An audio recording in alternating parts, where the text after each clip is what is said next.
So today we will talk about the next topic, that is nothing but nearest neighbors algorithms. And specifically, we will be talking about k nearest neighbors.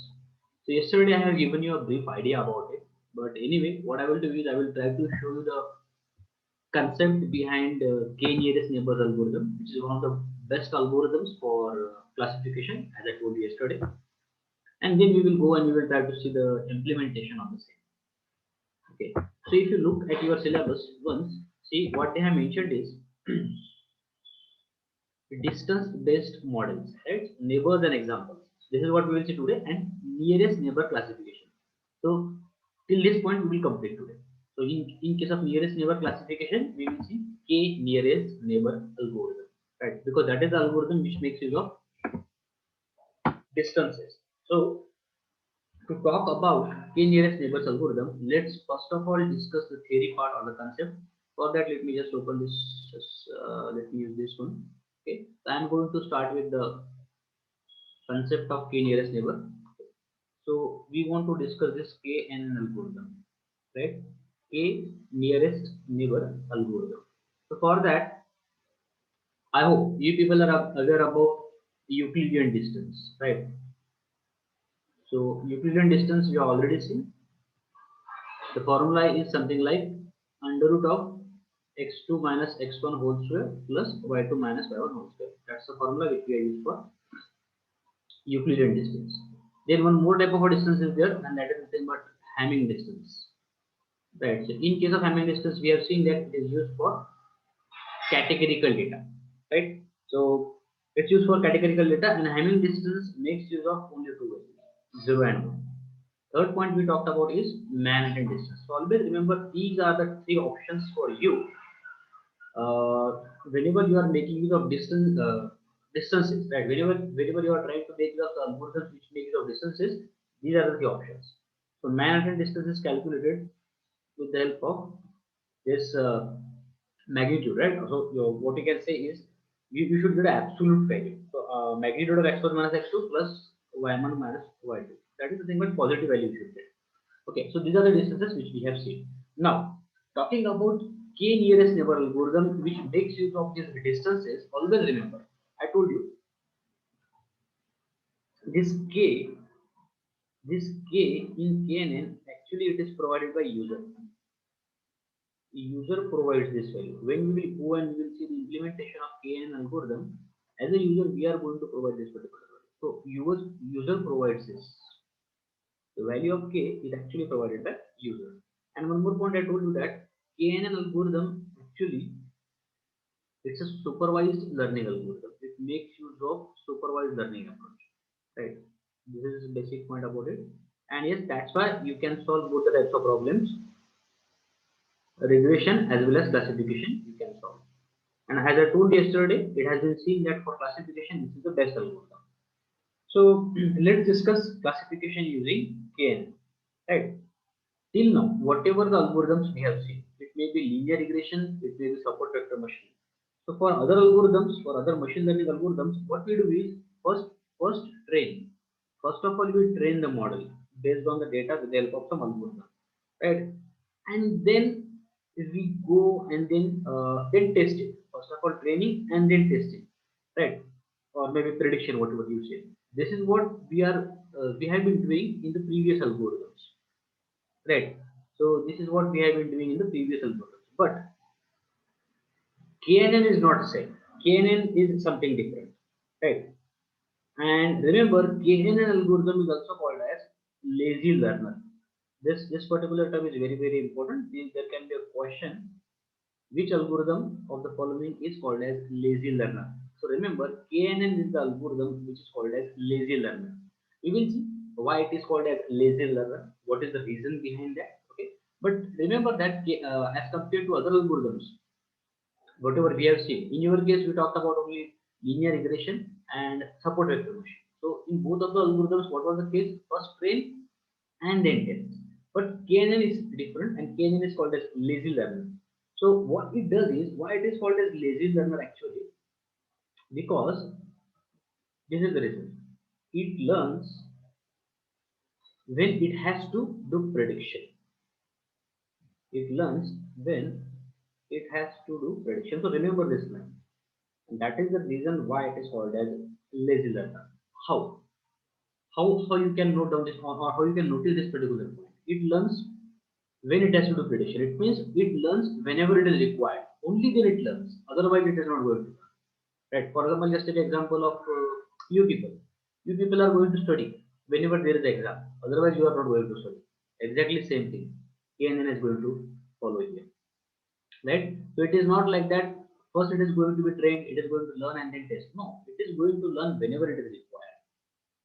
Right? And that's why that is the reason why it is called as lazy learner. Remember this. Okay. Now let's talk about a basic idea of KNN. As I told you that this K in KNN is actually provided by user. The K value is that many number of neighbors. K nearest neighbors. If the value of K is 3, that means there are 3 nearest neighbors. Right? And I told you yesterday that the value of K should always be odd. Let's take a simple example. For example, maybe suppose we have some data set. So let me draw some diagram here and let's see a simple example to understand what is KNN. So let's suppose we have data points like this. These are all the data points, like in two-dimensional space. So something like this we have. Now the question is, we want to create a prediction model with the help of KNN. Sorry, we want to create a classification model with the help of KNN. So how KNN is going to work in this case? Let's try to talk about that. Okay. So as I told you that it learns when it has to do prediction. So let's suppose we have a very huge data here, and now our task is what? Our task is to classify some record, right? Some this is the data which is with us. Now with the help of this data, we need to create such a model which is going to help us to do classification. So let's suppose in our case we have some data points. Suppose I want to find out this data point, this red one, whether this belong to which class this data point belongs. Actually, this is what I want to find out. So now try to understand the steps of KNN algorithm. So first, what KNN does is for whatever the point for which you want to predict, right, to which class it belongs. See, KNN is a supervised learning approach. KNN makes use of supervised learning approach. Remember that. That means your data will be labeled data as we discussed yesterday. That means you will be aware about input as well as the output in advance, right? So we know that what classes are going to be there in our data in advance, right? Try to understand that. So suppose we have two classes in our data set. We have two classes.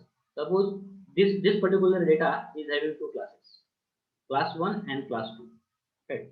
Because see, as it's a supervised learning approach, okay, that's why we are aware about it in advance. So now the question is, we need to check for this point P whether it belongs to class 1 or class 2, right? It can be classified as a point of class 1 or class 2. That is the question. Now how to approach? So first of all, what we do is, first of all, we make use of distances, right? So we find the distance from this P point. We find the distance of this P point from all the points in the data set. So the distance of this P point will be found from this point, from this point, from this point, from this one, from this one, from this one, and so on from this one. Distance of point P will be found from all the data points, right, in the data set. So now for that, what are we going to make use of? For what KNN makes use of? So KNN in that case is going to make use of either Euclidean distance or Hamming distance or Manhattan distance, depending on the arguments whatever is given by, or whatever is given by the user, or whatever the team has decided, right, according to the data set. So the distance of this P point will be found. Whenever I say distance, it can be Hamming distance, it can be Euclidean distance, it can be Manhattan distance, right? So that's why I told you about these things in advance, right? So the distance of all these points will be found. Now, as I told you that in KNN, K stands for number of neighbors and that value will be given by user. Let's suppose, I even told you that the value of K should always be odd, right? Let's suppose the value of K is 3. Don't worry about how we decide the value of K. That will be actually done by algorithm, and implementation I'll be showing you that particular thing in detail how to decide about the value of K. Okay. So value of K is always going to be odd. You remember this particular thing. It can be 3, 5, 7, and so on, 11. Okay. Do not worry about whether it should be 3 or 5 or what. So that will be, we have some methods. we have got some methods to decide the value of k depending on the data set. But the point you should know is that it should be odd. Why? That's what I am going to talk about now. Now see, the first step is what? The first step is to find out the distances of this P point from all the other points, right? And how to find out that? That we have seen. Euclidean distance, Hamming distance, Manhattan distance. Now the next thing is, once we found out the distance of this P point for which we want to find out the class of that point, to which class it belongs, either class 1 or class 2, either it belongs to class 1 or class 2. So once we found out the distances of this point from all the other points, as per the value of k, we are going to find out three nearest data points from this P point. So let's suppose the three nearest data points from this data point C. What has happened is, as I told you that we are already aware about the output. We already know how many number of classes are there in our data set. Let's suppose class 1 is represented with blue color. Right? So class 1 is represented with blue color. So let's suppose all these data points belong to class 1. All these data points belong to class 1. I will just try to color it, make it of different color, just make it simple for you people. Right? Suppose these are the points which belong to class 1. And let's suppose the remaining points, these belong to class 2, right? So class 2, right? This pink color is for class 2. So let's suppose we have this one. As I told you, it's supervised machine learning approach, right? That means we are aware about input as well as output. Now our question is to find out to which class this point P belongs. So we found out the distances. We found out the distances of point P from all the other points. Now, as the value of k is 3, so we are going to find out three nearest neighbors. We are going to find out three nearest neighbors from this point P. And let's suppose this point is this P1 is the nearest one.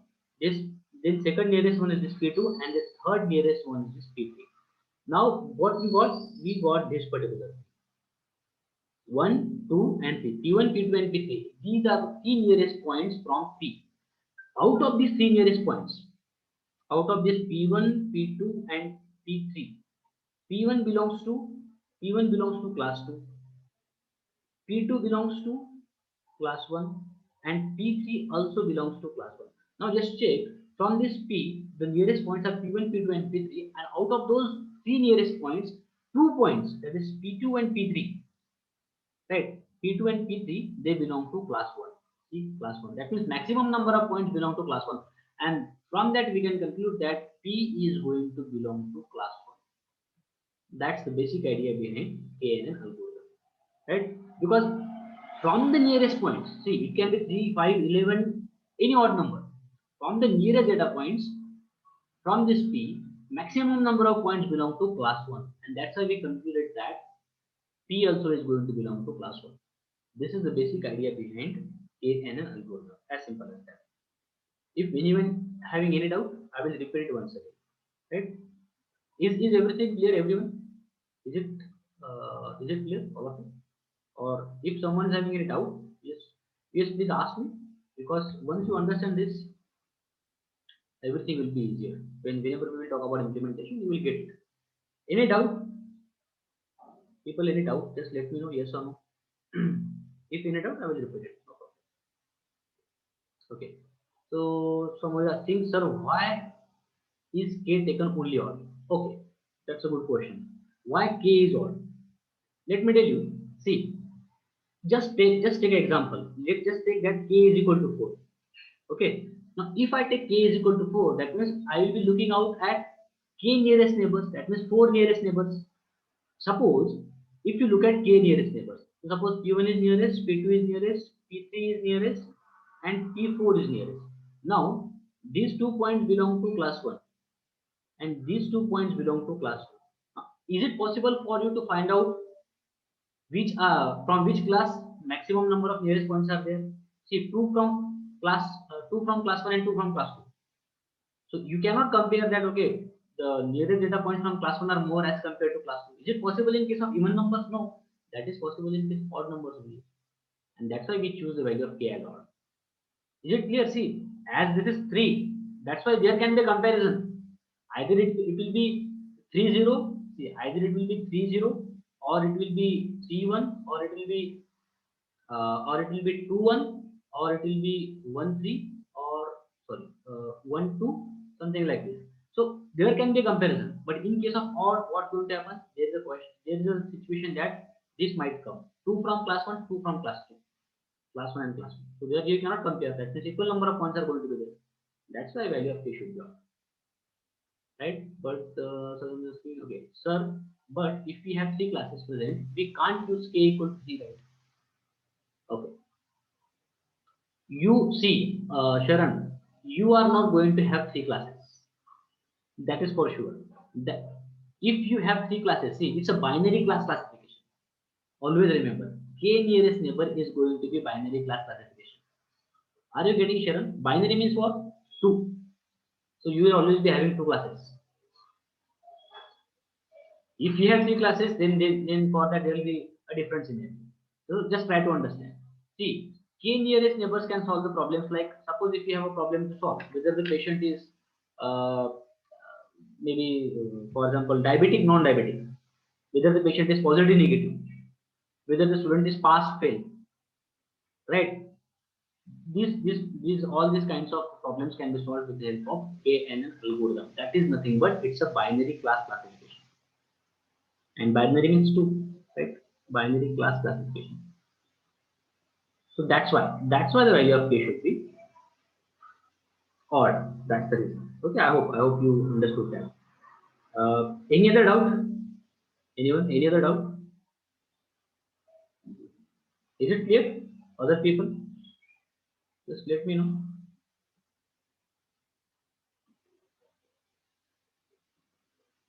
Yes, just let me know yes or no at least. I will move forward. I will go and I will try to show you implementation. Okay. Okay. This is the basic idea. So I hope as there is no question from you people now, so I hope that everyone understood that. So remember all these points. Okay.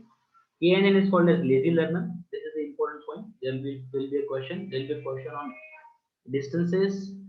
This is the approach which is followed by KNN. Value of k should be odd. Value of k represents number of neighbors, number of nearest neighbors, and value of k is always given by user. Now, as we are talking about KNN algorithm, but there are some variants of this algorithm. So there is a variant called as KD tree. This is the variant or a flavor of KNN algorithm, which is called as KD tree. Many people will talk about only the basic idea, but maybe we will not see people talking about this one. This is what we are going to make use of in implementation. There will be a variant called as KD tree, right? So we will see that what is that KD tree actually is, and there is something called as ball tree. So these are the two variants of KNN algorithm. Remember these names, KD tree and ball tree. These two are the variants of KNN algorithm. Remember these names; they are also important. Now I am going to show you how are we going to make use of KD tree and ball tree in the implementation itself. Right? So I hope everyone is clear now about the basic idea of KNN algorithm. Now I will go and I will try to show you the implementation of the same, and maybe you will see the same thing here in these notes. Right? So generally, what I do is before going for explaining or implementing any algorithm, I generally try to go with this particular flow diagram. But again, it will take some time to. This is the complete flow diagram. It is going to tell you how to develop data science models, right? Data analytics model, business analytics model, machine learning models, deep learning models, AI models. This is the complete flow diagram, right? But yeah, obviously it will require one complete session. So whatever is mentioned in your syllabus, I will go according to that and will try to complete k nearest numbers, right? So yes, I hope everyone has got the basic idea. Now let's see for implementation what are we going to do. So see, k nearest neighbors is a type of supervised learning algorithm which is used for both regression and classification, right? But mostly it is used for latter. That means it is mostly used for classification. That's what we are discussing. Given the data set with different classes, supervised learning. That's why data set will be given with different classes. KNN tries to predict the correct class of test data by calculating the distance between the test data and all the training points. Right? Distance. It can be Hamming distance, it can be Euclidean distance, it can be Manhattan distance. It then selects the k points which are the closest to the data set, which are closest to the data. Once the points are selected, the algorithm calculates probability. This one, see, actually it calculates probability. in case of classification of the test point belonging to the classes of the key training points and the classes with the highest probability is selected. Whatever I told you, you go and you compare the classes, or see, is one and the same thing, or you make the probability. So out of see, for class 1 in our case, out of 3 2 data points were there, and for class 2 out of 1, out of 3 1 data point was there, right? So you can go and you can compare whose probability is greater. Your test point is going to belong to that particular data point, right? So in case of regression problem, the predicted value is the mean of the selected k selected training point. So as I told you that it's not like that KNN can be used for classification only, even though it gives good results for classification most of the time, but it can be used for regression types of problems also. And in regression, what has happened? What happens is it is going to find out the mean of the predicted values, right? Selected training points. So if you selected 3 training points, so it is going to find out the mean of that. That is the only thing. Okay. Let's understand it. See, given the training data set, same example, you can check it. This question mark is what? This question mark is what? This question mark is the data point for which we want to find out whether it belongs to this class or whether it belongs to this class. Right? This is our test data. Now we want to find out to which class it belongs. So the KNN algorithm calculates the distance between the test data and the given training points. That means this one, it is going to find out the distance of test point from all the other data points. Right? This is what is going to happen. Once it finds out the distance from all the points, then it is going to find out the k nearest neighbors. Right? So after calculating the distance, it will select the k training points which are nearest to the test data. Let's assume the value of k is 3. See, here also the value of k is 3, but try to understand it. It should not always be 3. It can be 3, 5, 7. Remember, it should be odd. Right? So that's why now we found out that this one, and this one, these are the 3 nearest neighbors. And out of these 3, you can check 2 are from green. And that means this question mark is going to belong to this particular class. That's a basic idea behind k nearest neighbor. So now 3 nearest neighbors are selected as shown. Let's see in which class our test data will be assigned. So actually it happens like this. Number of green classes is equal to 2. So number of red classes is equal to 1. Probability of green and probability of red is calculated. Since the probability of green class is higher than red, KNN algorithm will assign the test data to the green class. One and the same thing. Either use probability or just compare the numbers. Is one and the same thing. Right? So similarly, if this were the case of a regression, then what we do is we go and we try to find out the 3 nearest neighbors and we take the average of that. This is the basic working of KNN. Right? Now talking about these things, talking about Euclidean distance, I already showed you the formula. I already discussed about Euclidean distance. If you want to go into more detail and if you want to check how to get this or kind of formula, you can actually go to these notes once you get the APYNB file. Right? Okay, Saloni is asking, sir, red and green points represent training and testing data or class 1 and class 2. Saloni, it represents class 1 and class 2. Is it clear? Class 1 and class 2. Yeah. Okay. Now you can check the formula I told you, the distance between P and P1 and P2. So P will be represented how P is represented is going to be represented with X and Y coordinate. P and Q will be represented with X and Y coordinate. So this formula we already seen. I hope those people who are present they understood the formula of Euclidean distance. So Euclidean distance is the one which we make use of. That was in case of two-dimensional data, but if your data is n-dimensional space, so this formula is going to apply like this. Right, instead of only 2 points, we have multiple points. So P and Q and so you can go and you can actually write down like this. So this was for two-dimensional data, I can say, and this formula will be for n-dimensional data. Whenever I say dimension, I mean to say attribute, column, feature, independent variable, right? Okay, that was the Euclidean distance.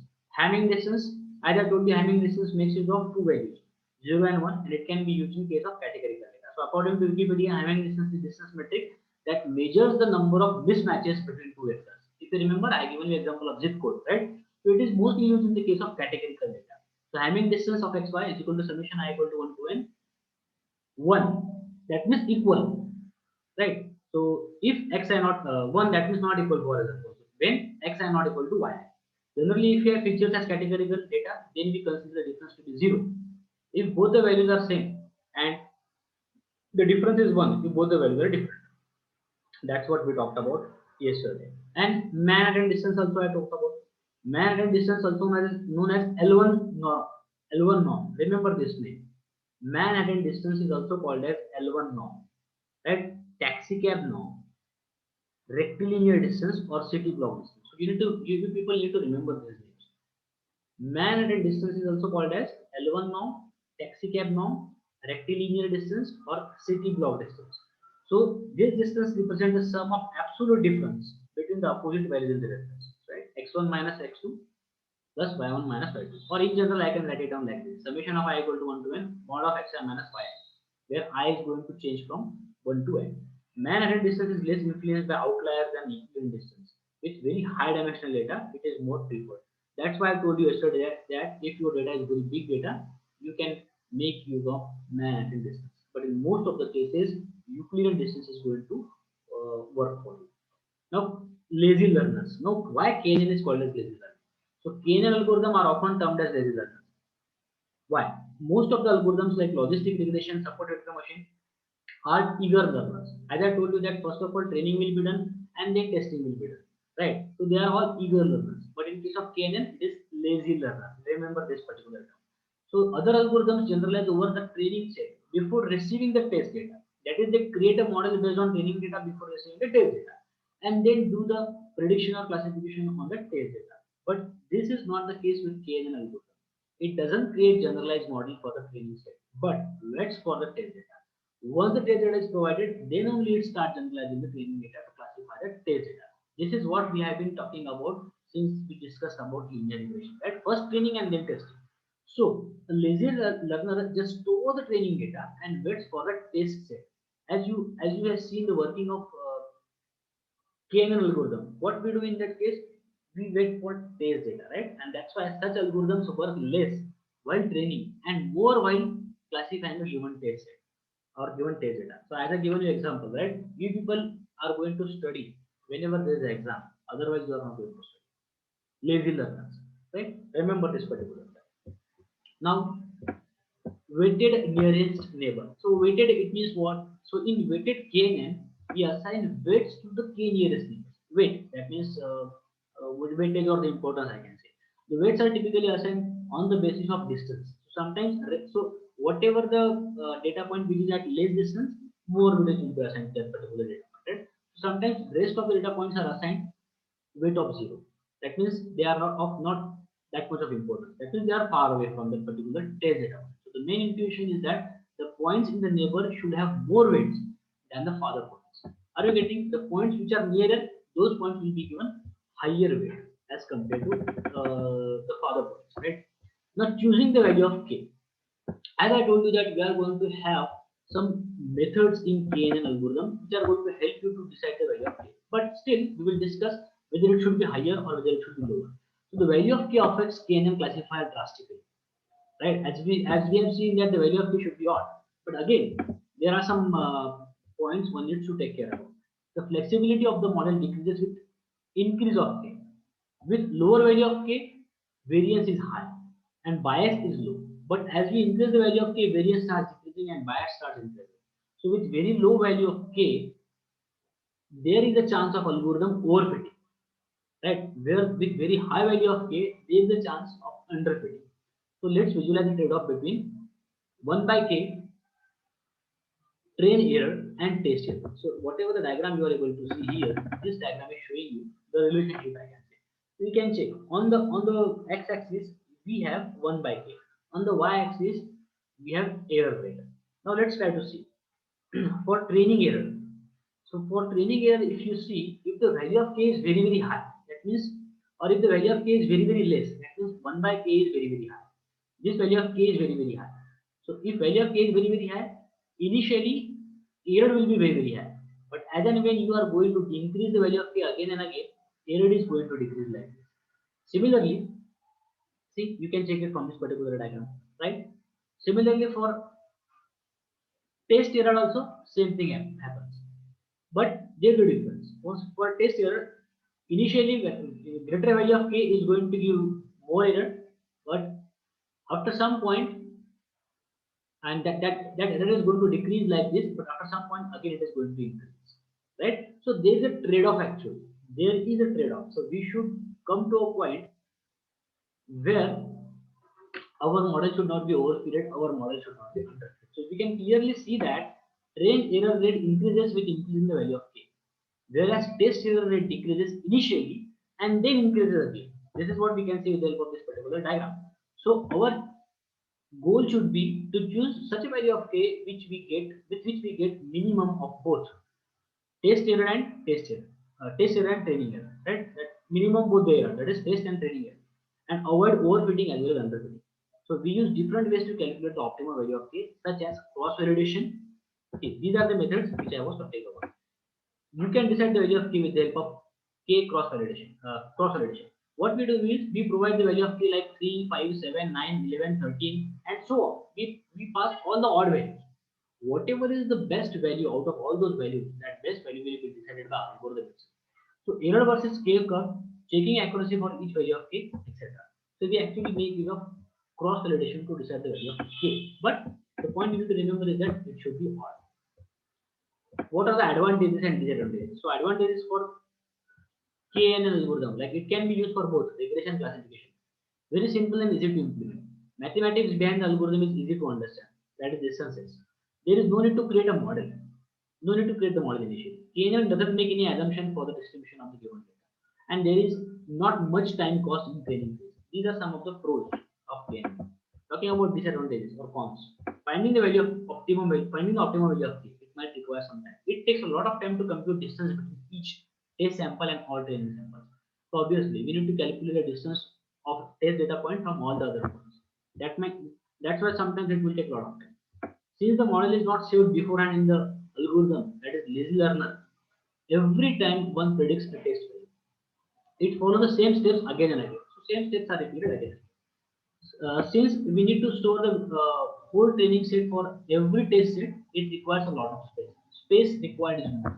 It is not sustainable for high dimensional data, and that's why I told you that for high dimensional data, we will be using some variant of KNN algorithm that we'll be talking about. That will be next topic, right? Expensive in testing phase. It can sometimes it can be expensive in testing phase. Now I was as I told you that there are some variants of KNN algorithm. Let's try to talk about that. Okay. The first variant of KNN algorithm is k-dimensional tree. That is KDT. How it works? Let me give you a brief idea about it. See, KD tree is a hierarchical binary tree.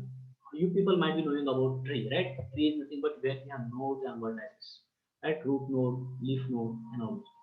So when this algorithm is used for KNN classification, it rearranges the whole dataset in binary tree structure. What happens is KD tree first of all arranges the data in the form of binary tree structure. What will happen because of this? Because of this, searching is going to take less time, right? So when the test data is provided, it would give out the result by traversing to the tree, which takes less time than brute search. Remember this. So KD tree is actually one of the flavors of KNN algorithm, which takes less time.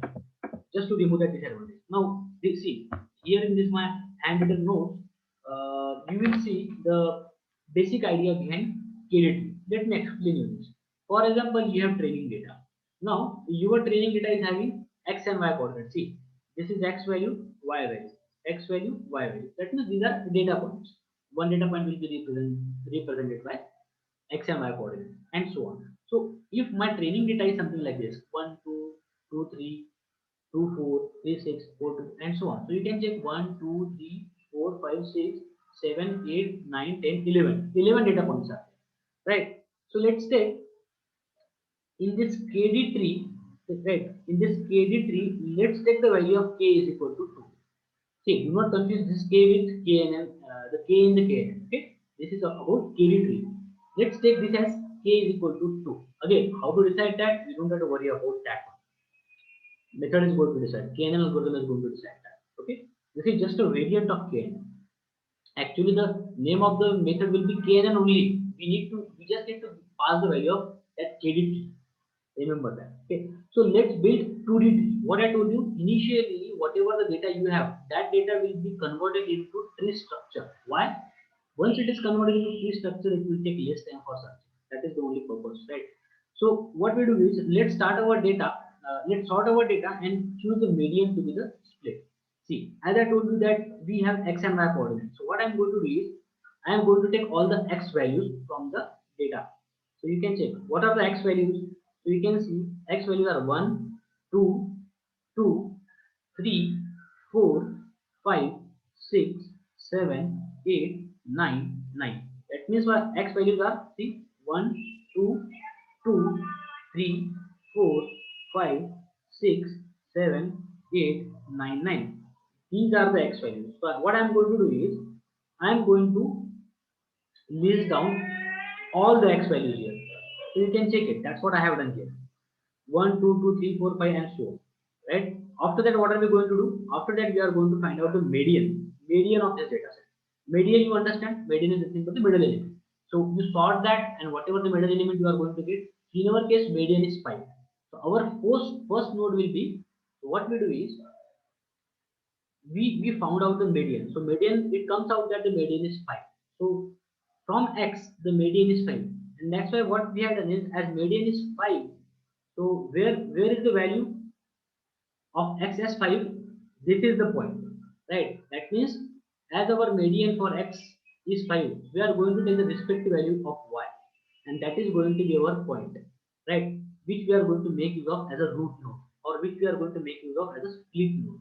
Why are we doing it? Try to understand. We just want to represent the data in the tree structure. So see, that's why I have taken 5, 7 point as a split point. So whatever the data points where the value of x is less than 5, all those data points will be on this part. And for whatever the data points where the value of x is greater than 5, all those points will be on this part. Now your data will be represented with these three nodes. And after that, what are we going to do? We are going to follow the same steps for this tree, for this node, and for this part, left tree as well as right tree. Whatever I have told you, right? Finding out the median. See, so on the left side, what we got? On the left side, we got all these points. On the right side, what we got? On the right side, we got all these points. For here, x values are 1, 2, 2, 3, 4. And y values are, here x values are 6, 7, 8, 9, 9. Here, find out the median. Here also find out the median. And just go on repeating the same steps again and again. And finally, our data will be represented. Finally, something like this you are going to do. Same steps, okay? So finally, same data. Now it is represented like this. So what we have done till now, we have just formed a tree. Why? Because it will take less time. So once the tree is ready like this, once the tree is formed, it is easy for the algorithm to search for probable nearest neighbor just by traversing the tree. What will happen in this case? In this case, the distances which we are trying to find out from each and every point for the test data, you don't have to find out the distances of the test data from all the data points, because that was the disadvantage, right? So this kind of a method is going to minimize that particular problem. So the main problem of KD tree is, but again there is some problem in KD tree also. The main problem of KD tree is that it gives probable nearest neighbors but can miss out the actual nearest neighbors, right? So even though it has removed that particular disadvantage, but yes, it also has some disadvantage that sometimes it happens that it might not give the correct or the what you can say exact nearest points. It might give probable nearest points, and that's why there is another flavor of KD, KNN algorithm, that is called as ball tree. The basic idea behind ball tree, let me tell you, there are only two steps. What we do is, for initially we form two clusters. Two clusters. What is cluster? Cluster is nothing but group. So initially we form two clusters for the complete data set. So you can check in this particular figure, if in level 1, see in the first box, this is your original data. Now what we do is, with this original data, this original data will be divided into two clusters. If this is cluster 1 and this is cluster 2, right? How to form the clusters, that we will talk about in clustering algorithm, and that is nothing but k-means algorithm. So we are going to form the two clusters. Now here you need to make sure that you need to form these two clusters in such a way that each and every point from this particular original data should belong to at least one cluster, and one point, same point, should not be present in both the clusters. Just remember that. Okay, so this is the first step, or I can say, from original data we are going to divide this particular data into two clusters. This is the first step. After that, those two clusters will again be divided into two clusters, and those clusters again will be divided into different clusters. So you need to repeat this kind of a step till d number of times. How to decide that d? that is actually decided by KNN algorithm depending on the data set. What will happen because of this? Because of this, depending on the type of a problem, depending on the type of a test data, suppose there is a test data from the customer side, and that test data is belonging to this particular cluster or group. So you don't have to find out the distances of that test data from the data points which are in this cluster. You need to find out the distances of that test data from the points which are belonging to this cluster only. That means automatically it is going to save the time to find out the distances, right? So this is actually called as, this particular method is actually called as ball tree, right? So we actually found what we try to find out from here is we actually try to find out ball tree, right? So you can check two clusters are initially created. All the data points must belong to at least one of the clusters. One point cannot be in both the clusters. This is what you need to remember. Distance of the point is calculated from the centroid of each cluster. The point closer to the centroid goes into that particular cluster, right? So it is going to find out this kind of ball trees like this, right? Up to depth deep sea. Ball tree formation initially takes a lot of time, but once nested clusters are created, finding the nearest neighbor is easier after that. This is, so remember, these are the two flavors, KD tree, right?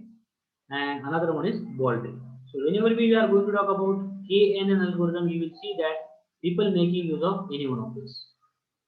Okay, or you by default you have Euclidean distance. Most of the times you will be able to see whenever it is going to find out the distances. So that was all about theory and the concept of KNN algorithm. Let me go and let me move to the implementation of KNN. Let me show you with simple example. Here all the inputs which we need, right? Inputting of all the libraries is done. Pandas, NumPy. Now check how we are going to import the method which we are going to need for KNN algorithm. So that is this one, K neighbors classifier. This is the method which we need for KNN algorithm. Where is it present? sklearn.neighbors. In that we have K neighbors classifier, and these things, all the other things we are already aware about, right? From sklearn.preprocessing, standard scaler we have already used. From model underscore selection, trend split and grid search cross validation. Remember, grid search cross validation we make use of whenever we want to improve the accuracy of the model, right? And k-fold is also one of the methods which is similar to this one. This is alternative to this grid search cross validation, I can. And variance inflation factor, right? I hope you remember VIF.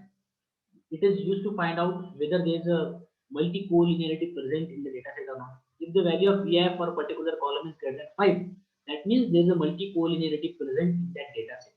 And if there is a multi-collinearity, it should be removed, because otherwise your model is going to become overfilled.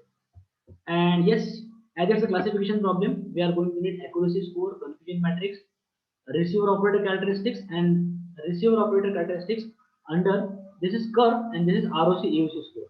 Receiver operator characteristics and area under the curve score. So this is generally whenever there is a classification problem to solve, we make use of ROC AOC score to check how our model has actually performed, right? And then matplotlib and seaborn, this is to plot the graphs whenever necessary. So these are the inputs which we have done. Now what am I going to do here? We have a data set diabetes.csv. Now there is a problem statement. Data set is given to us by client. Now the problem is that we need to classify patients as diabetic and non-diabetic patients. The patients who are affected by diabetes and the patients who are not affected by diabetes. This is what we need to find out. Okay. So for that the data set is given to us.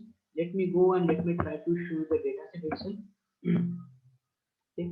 So as we have seen earlier data sets, similarly here also we have CSV file in case of KNN. Let me show you. Where is that? Okay. Diabetes.csv is the file. Let me check where it is.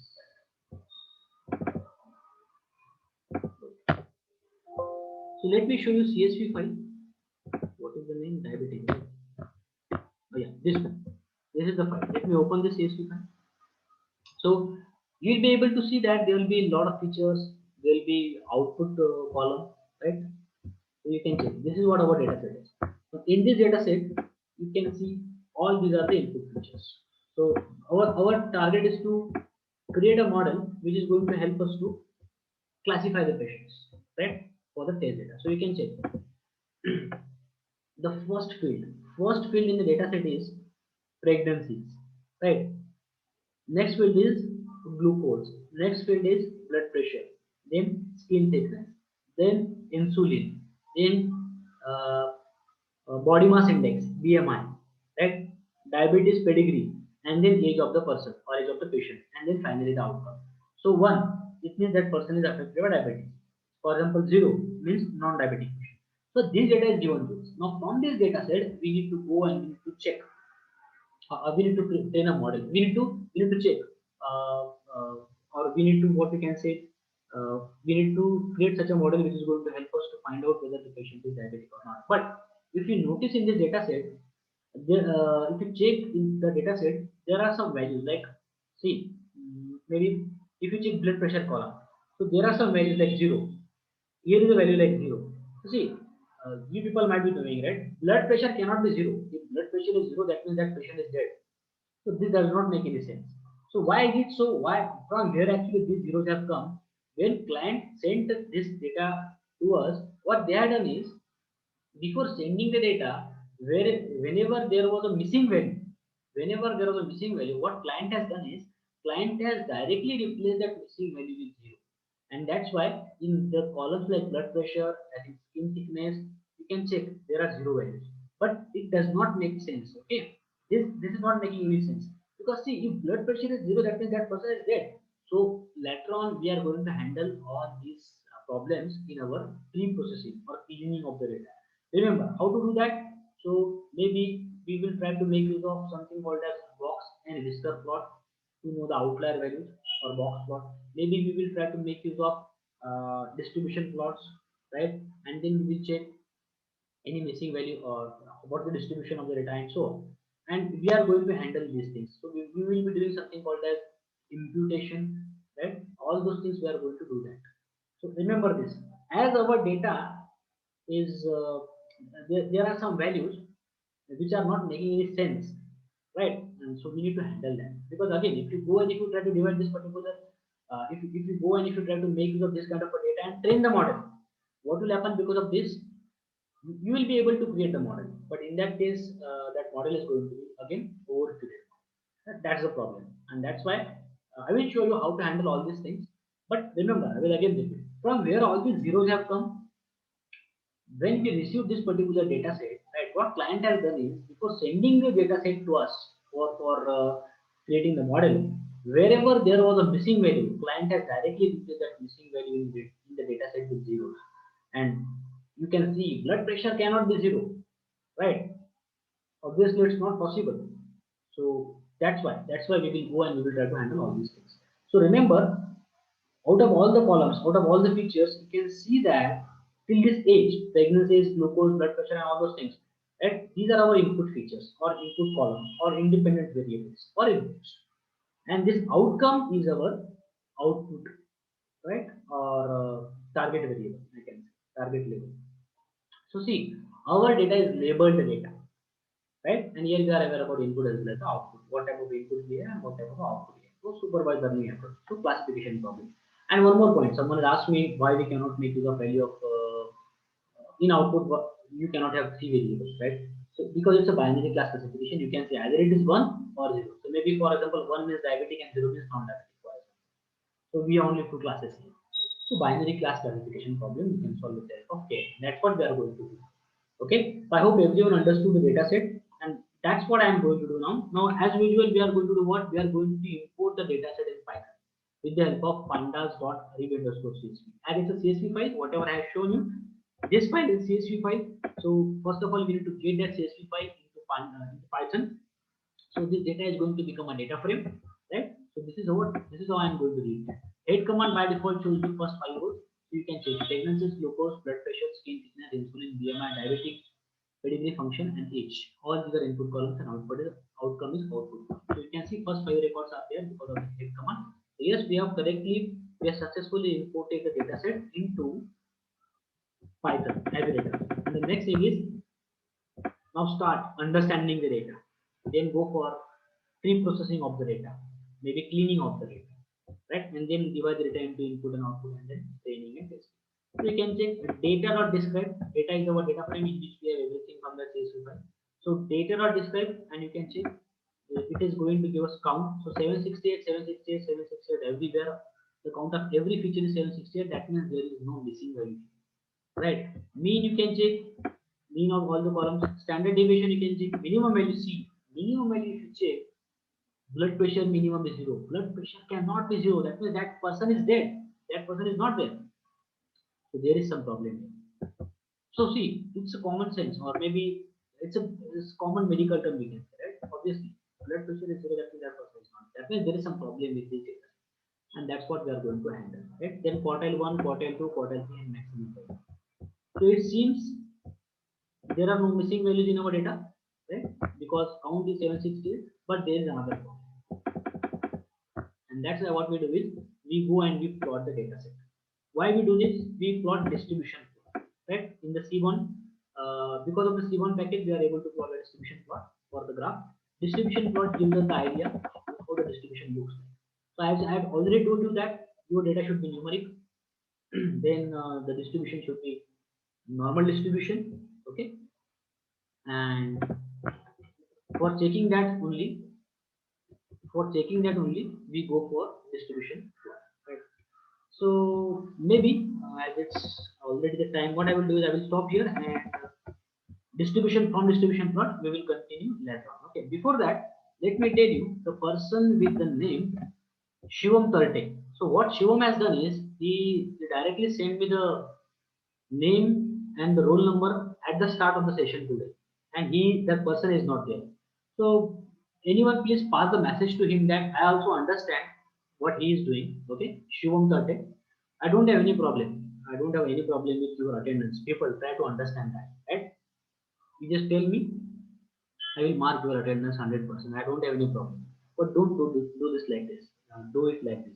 Shivam Tarate. If anyone knows him, just pass the message to him that I understand what he has done. Okay. The name is Shivam Tarate. Okay. So yes, guys, you can send your numbers and names in the chat box. I will stop.